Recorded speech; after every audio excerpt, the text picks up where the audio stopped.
La vie, c'est comme un match de basket, je te jure, c'est vrai. Tant qu'il y a du temps, tu peux revenir au score et gagner ce putain de match. Donc s'il te reste des secondes, des minutes, mais lâche pas l'affaire, mon pote, vas-y. J'ai commencé à jouer au basket à l'âge de 11 ans et mon rêve, c'était de devenir basketteur professionnel. Parce que j'arrive à 20 ans. Premier contrat à 20 ans à l'AS Bondy 93. Je me retrouve à 20 ans avec un contrat de 5 ans, sauf que je me fais une blessure, un accident d'abruti. Je vais pour courser des mecs qui cassent la voiture de mon père, je me fais une entorse. Et je me retrouve en toboggan de loose. C'est-à-dire que 20 ans en Pro B, on me prête dans un club de 4e division, donc à 21 ans, 22 ans en 4e division, à 23 ans en 5e division. Là, je vois que je suis bloqué. Je me dis, bon, bah tiens, je vais essayer de partir aux États-Unis pour continuer mes études. Je me retrouve à l'université du Connecticut et sur le campus, grâce à une coiffeuse, je rencontre le coach principal de l'équipe qui me donne l'opportunité d'être un des Huskies, un des joueurs de l'équipe qui est championne en titre des États-Unis à l'époque. Sportivement, c'était le top. Tu joues au Madison Square Garden, tu fais 2-3 matchs par semaine dans des salles de 25 000 places, tu t'entraînes avec des top joueurs, tu as un diplôme, tu rencontres des gens du monde entier. Donc moi, je finis cette année de basket avec Connecticut et tu as l'équipe d'Algérie qui m'appelle, l'équipe nationale. Donc moi, je retourne en équipe nationale, mais bref, tout s'ouvre, tout se réouvre, parce que tout était fermé à un moment donné en France. Et là, je rentre en France et je fais une blessure à l'épaule, mec, il n'y a pas de chance. Et je rentre chez mes parents, rue de la Mort à Saint-Denis. C'est-à-dire que pour te décrire rapidement ma rue, face à l'hôpital de La Fontaine, fenêtre qui donne sur la morgue, 60 mètres plus loin, foyer de personnes âgées, 10 mètres plus loin, hôpital psychiatrique, en face d'un distributeur de seringues pour toxico.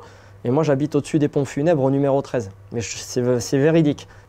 Et en fait, tu as un espèce de retour aux sources, mais qui me défonce, tu vois. Et moi, à l'issue de ce retour, je fais une dépression. Mais je me suis dit, tout cet échec, forcément, il faut faire en sorte que ça devienne une belle histoire.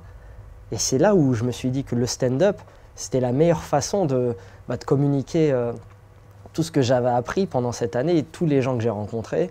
C'est pour ça que je suis allé sur la scène. Moi, à la base, j'étais pas parti pour être comique, hein. J'étais hyper timide, je voulais pas faire de...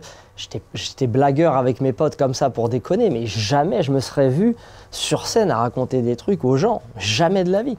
Mais je te jure que l'échec, c'est des bonnes notes. Il faut prendre ça comme des bonnes notes parce que c'est avec les échecs que tu arrives à façonner des victoires. Ça n'existe pas, les mecs qui arrivent, bim, ils réussissent tout, ça marche, tout. C'est pas vrai, c'est des mythos, c'est des menteurs. Même les gens les plus talentueux, ils se sont entraînés. Il y a deux différences dans les sportifs. Tu as les mecs qui ont beaucoup de talent mais qui ne travaillent pas, et tu as les mecs qui n'ont pas trop de talent mais qui travaillent comme des dingues. Et c'est ces mecs-là qu'on retrouve à la fin. Au basket, à la base, je fais 1m74 pour entre 80 et 90 kg selon. C'est-à-dire que je ne suis pas du tout formaté pour être un basketteur. Donc moi, j'ai dû travailler comme un chien de la casse, c'est-à-dire en vitesse, en dribble, en masse musculaire, mais pour garder ma vitesse. Et puis surtout, j'ai été obligé de gagner un peu de détente. J'avais zéro détente, donc moi, j'ai travaillé comme un sagouin. Mais je lâchais jamais l'affaire. Je venais avant les entraînements, je repartais après les entraînements. Pendant les heures de perm au collège, au lycée, j'allais m'entraîner. Et en fait, ça, j'ai transposé ça sur la comédie. Moi, je fais des 2-3 spectacles par jour, ça ne me dérange pas. Le premier spectacle, je l'ai essoré. J'ai fait 8 ans de spectacle. Je n'ai pas lâché l'affaire. Mais en fait, je me dis que j'ai ramené ma discipline sportive sur la scène. Et on ne s'en rend pas compte, mais voilà, être humoriste, à mon avis, c'est un métier de charbonneur où tu répètes à chaque fois, tu testes, tu vois si ça marche, là, si ça rigole moins, quel type de rire tu as, est-ce que tu ne peux pas avoir un rire un peu plus fort, tac, et après, tu réfléchis à boxer les spectateurs.